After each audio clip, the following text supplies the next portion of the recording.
আমার চ্যানেলে আপনাদের সকলকে স্বাগত জানাই।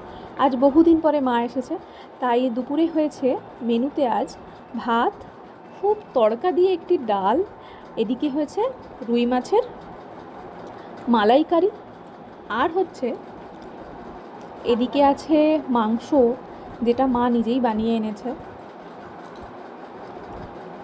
এখানে সুন্দর করে একটু সাজিয়ে দিয়েছি ভাত, লেবু একটু সাজানোর জন্য আর কি।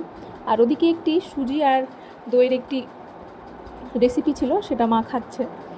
মাছ, ডাল, এদিকে একটি চচ্চড়ি আছে সমস্ত রকম সবজি দিয়ে, ওদিকে আছে শাক ভাজা। আর এদিকে খুব প্রয়োজনীয়, আমার মা একটু লবণ খায়, পিঙ্ক সল্টটা দিয়েছি। আর এই চচ্চড়িতে হাবি জাবি অনেক সবজি আছে জানেন, আলু, কোথায় কুমড়ো, তারপরে উচ্ছে, কাঁকরোল, বেগুন, বরবটি, সমস্ত কিছু দিয়ে পাঁচমিশালি